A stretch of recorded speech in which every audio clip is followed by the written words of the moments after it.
തിരുപ്പതി ലഡു വിവാദത്തിൽ മുൻ മുഖ്യമന്ത്രി ജഗൻമോഹൻ റെഡ്ഡിക്കെതിരെ ഗുരുതര ആരോപണവുമായി സന്യാസിമാർ രംഗത്ത്. തിരുപ്പതിയിൽ നിയമിച്ച ചെയർമാൻ അടക്കമുള്ള ജീവനക്കാർ ക്രിസ്തുമത വിശ്വാസികളായിരുന്നുവെന്ന് ആന്ധ്രാപ്രദേശ് ഹിന്ദു സാധു പരിഷത്ത് ആരോപിച്ചു. തിരുപ്പതി ക്ഷേത്രത്തെ കച്ചവട സ്ഥാപനമായാണ് വൈഎസ്ആർ കോൺഗ്രസ് കണ്ടതെന്നും ഹിന്ദു സാധു പരിഷത്ത് അധ്യക്ഷൻ സ്വാമി ശ്രീനിവാസാനന്ദ സരസ്വതി പറഞ്ഞു. അതേസമയം തിരുപ്പതി ദേവസ്ഥാനം അഡ്മിനിസ്ട്രേറ്റീവ് ബിൽഡിംഗിന് പുറത്ത് സന്യാസിമാർ പ്രതിഷേധം ആരംഭിച്ചു. തിരുപ്പതി ലഡു വിവാദത്തിൽ മുൻ മുഖ്യമന്ത്രി ജഗൻമോഹൻ റെഡ്ഡിക്കെതിരെ ഗുരുതര ആരോപണവുമായി സന്യാസിമാർ രംഗത്തെത്തി.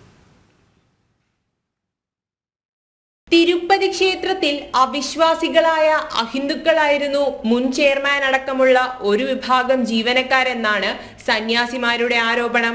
ക്ഷേത്രത്തിനോടോ ദേവചൈതന്യത്തിലോ വിശ്വാസമില്ലാത്തവർ തിരുപ്പതി ക്ഷേത്രത്തെ കച്ചവട കേന്ദ്രമായാണ് കണക്കാക്കിയിരുന്നത്.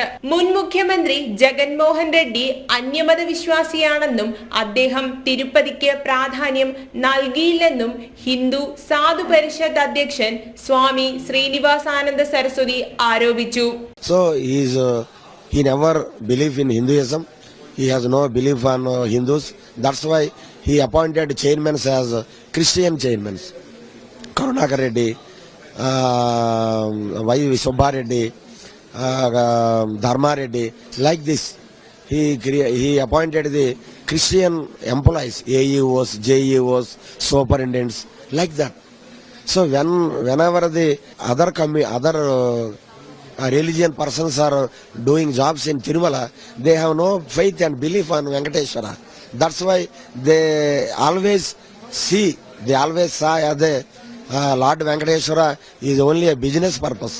അതേസമയം തിരുമല തിരുപ്പതി ദേവസ്ഥാനം അഡ്മിനിസ്ട്രേറ്റീവ് ബിൽഡിംഗ്സിന് പുറത്ത് ആന്ധ്രാപ്രദേശ് ഹിന്ദു സാധു പരിഷത്തിന്റെ നേതൃത്വത്തിൽ പ്രതിഷേധം തുടരുകയാണ്.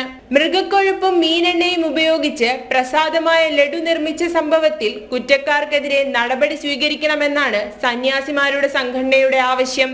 ജനം, ഡൽഹി.